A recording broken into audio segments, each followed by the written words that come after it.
Pagi yang luar biasa untuk kita semua. Luar biasa, ketemu lagi bersama saya dan Pak Darmadi Darmawangsa dalam 3M ya, Monday Morning Motivation. Yes, Pak Darmadi, kita hari ini akan bahas law yang nggak kalah powerful ya, dibanding sebelumnya. Kayaknya kita nih bertambah bijaksana nih kayaknya ya.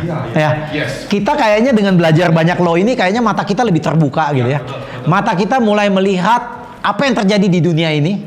Kenapa ada orang sukses? Kenapa ada orang nggak sukses gitu ya? Dan hukum-hukum yang diajarkan di sini ini kayaknya benar-benar sudah dibuat sedemikian rupa sehingga dia menjadi solusi bagi pertanyaan-pertanyaan kita ya. Betul. Masih ingat kita kan pertama kali buka buku ini dengan sebuah master law ya? Masih ingat ya? Benar. Master law itu mengatakan Anda harus membuat masa depan Anda lebih besar daripada masa lalu ya. Jadi kaca spion itu selalu lebih kecil daripada kaca depan ya. Nah, kita masuk ke law 9 dan 10 dan di law ke-10 kita akan bertemu dengan yang namanya mother law. Ya. Apa bedanya master law dengan mother law? Master law itu kalau nggak ada master law semua nggak bisa gerak. Mother law ini sebagai pengunci. Kalau nggak ada yang ngunci ini nggak bisa dijalankan. Jadi ini penting sekali Pak, antara master law dengan mother law. Nanti kita pada law terakhir kita akan belajar mother law-nya ya. Nah, sebelum kita sampai di mother law, saya akan masuk kepada law ke-9 yang menarik menurut saya ini.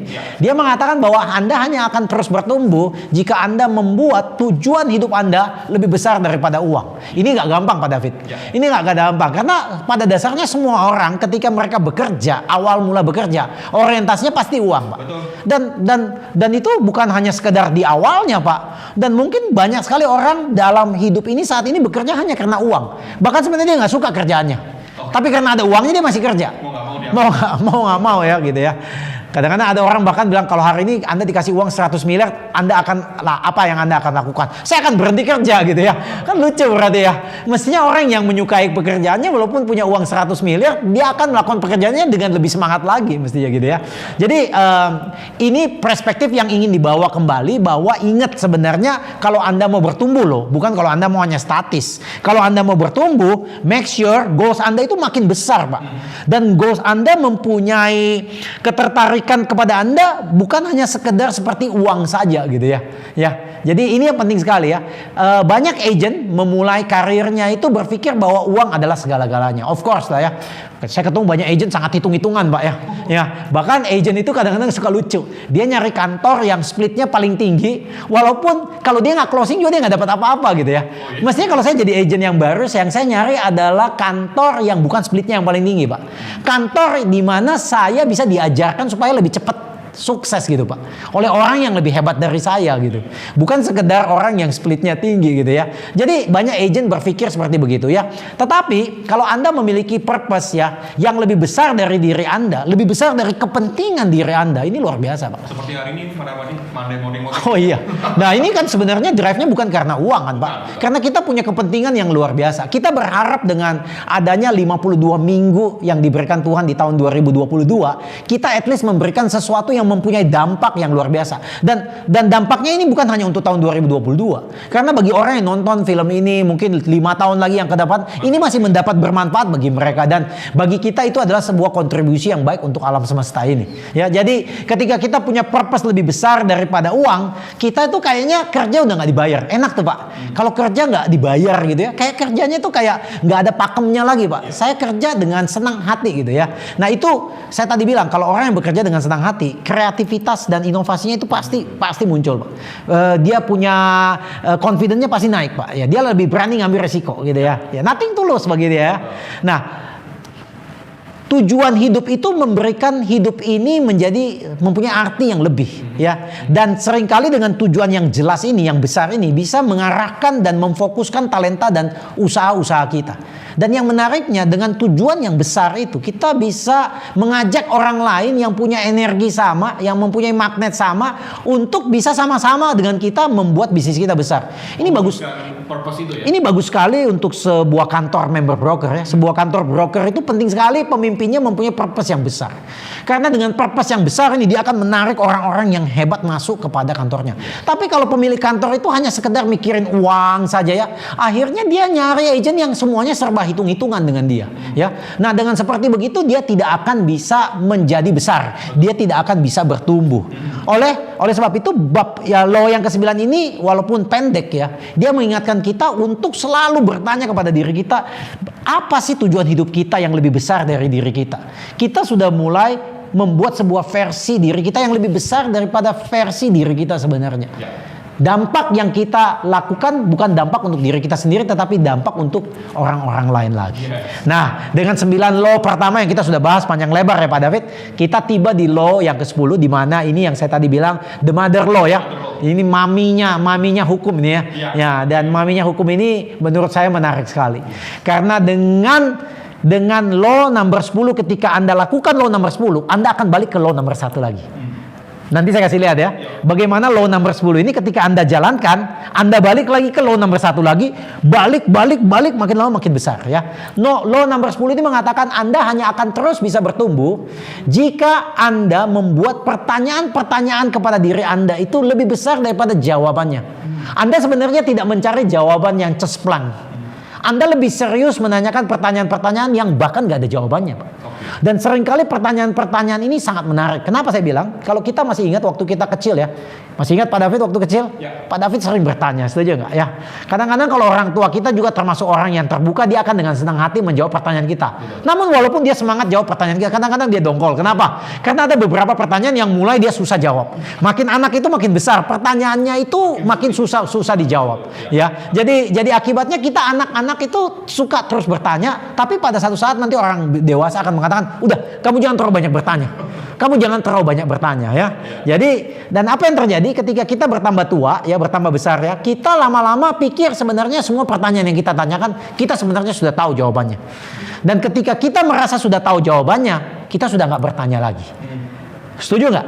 Nah, sebenarnya law number 10 ini sebenarnya mengingatkan kita bahwa sebagai seorang anak kecil yang pernah kita dulu jadi anak kecil, kita mempunyai eagerness untuk bertanya. Sebenarnya proses bertanya tujuannya untuk apa? Dia mau tahu sesuatu. Dia mau tahu sesuatu supaya dia bisa bertumbuh, Pak. Supaya dia bisa lebih pinter, supaya dia bisa lebih maju. Makanya orang bertanya.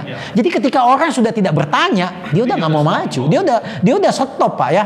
Dan bahkan beberapa orang merasa nyaman dirinya sudah mengetahui semua pertanyaan. Makanya banyak orang nggak mau belajar. Kalau disuruh ikut training, nggak mau ikut training. Saya udah tahu semuanya. Saya udah tahu semua. Bapak lihat seperti kayak begini. Ini orang udah nggak mau bertanya ya. Dan dia tidak mau merasa khawatir pertanyaan-pertanyaan yang bisa menjebak dirinya. Dia lebih baik, saya sudah tahu jawabannya, ya saya jalankan hidup ini aja ya. Dan tahukah kita bahwa semua pertumbuhan di dalam hidup kita ini selalu terletak pada teritori-teritori yang kita tidak ketahui. Ya, dan mungkin otak kita ini belum sepenuhnya kita pakai. Dan hanya dengan bertanya, otak kita itu mulai seperti Google. Dia mencari setiap pertanyaan kita. Setuju? Otak kita seperti Google? Betul. Seperti mesin Google, Anda bisa ketikin apa saja, ketik aja, pasti keluar. Iya, otak kita juga seperti Google. Diketik apa aja dia pasti keluar. Tapi masalahnya kalau nggak diketik, nggak keluar gitu ya Pak ya.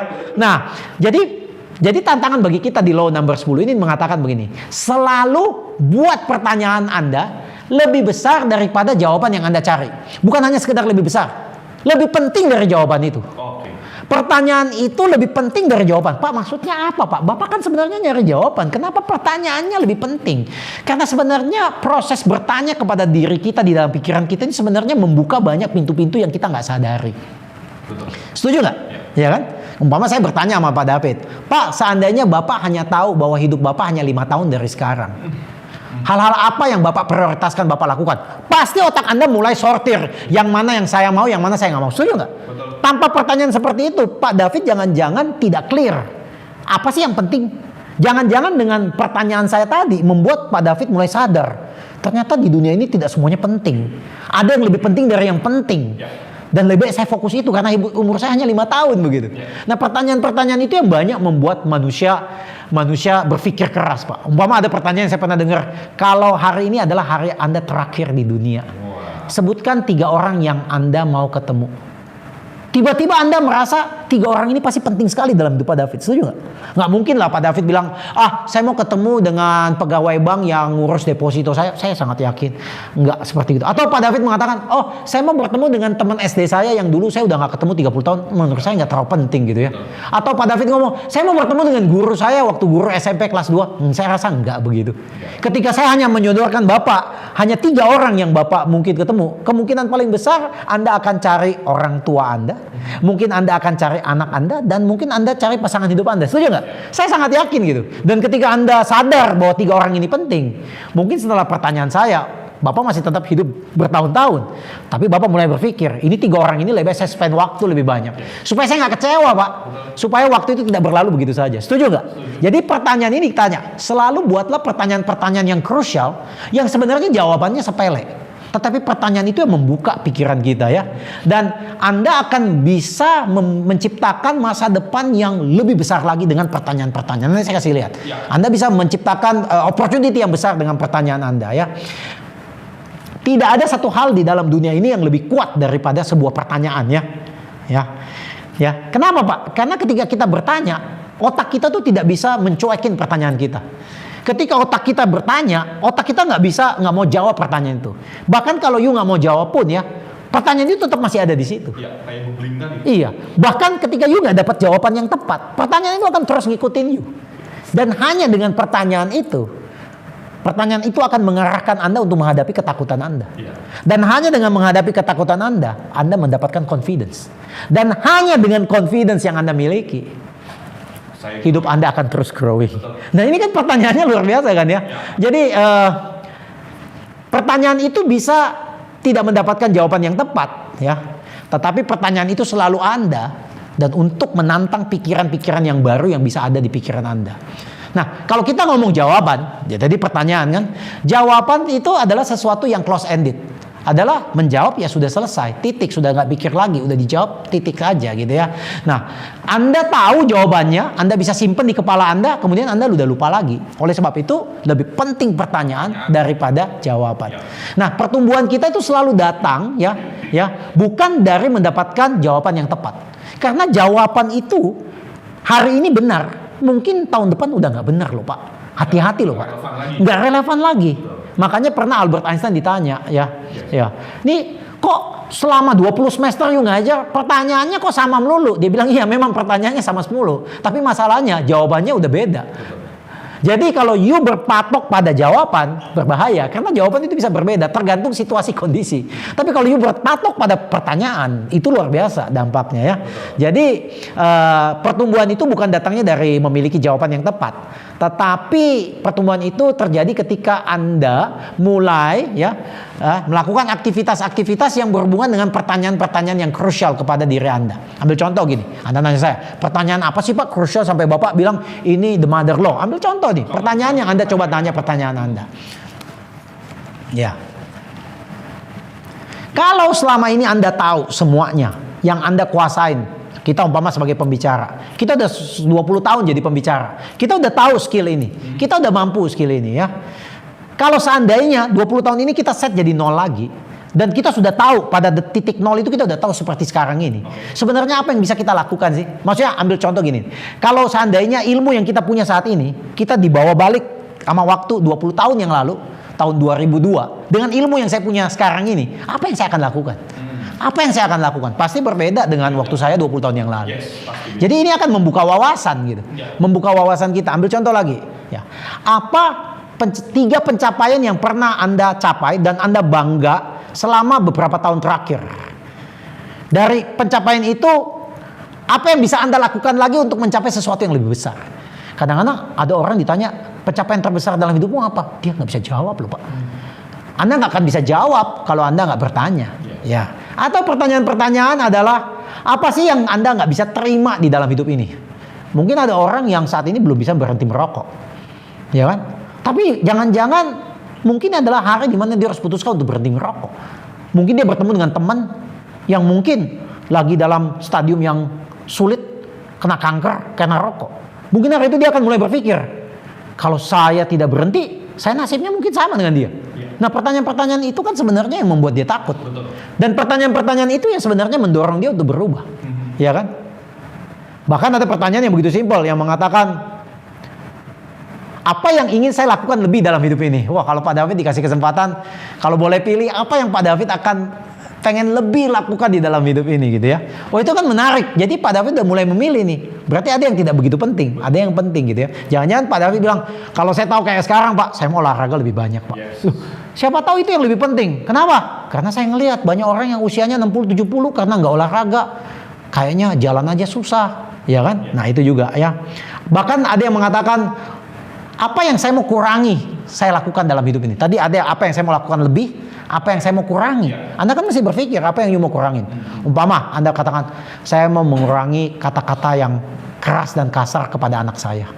Mungkin ada orang tua yang kasar sama anaknya kan, ngomongnya kan kasar. Kenapa orang tua ngomong kasar? Very simple. Karena mereka merasa dengan kata-kata kasar itu anaknya cepat ngelakuin apa yang dia mau. Jadi masalahnya selesai gitu. Bener Pak, masalahnya selesai Pak. Tapi 10-20 tahun lagi, impact psikologi terhadap kata-kata kasar kepada anaknya itu berbahaya loh Pak.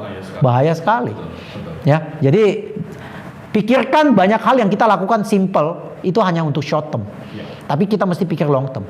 Anda nggak mau olahraga hari ini, nggak apa-apa hari ini Anda tetap sehat. Long termnya. Anda masih mau ngerokok hari ini, nggak apa-apa, masih keren. 30 tahun lagi. Oke? Oleh sebab itu konklusi dari 10 law ini Pak, yang kita sudah tahu the master law. Dan dengan pertanyaan-pertanyaan the mother law tadi, buat pertanyaan Anda lebih besar dari jawaban, Anda tidak sadar bahwa Anda akan kembali lagi ke master law yang pertama tadi. Bahwa you akan membuat masa depan yang lebih besar daripada masa lalu. Oleh sebab itu, keputusan untuk bertumbuh, buku ini mengambil konklusi mengatakan, keputusan untuk terus bertumbuh adalah sebuah keputusan untuk mengambil 100% tanggung jawab terhadap apa yang Anda akan dapatkan di masa depan Anda.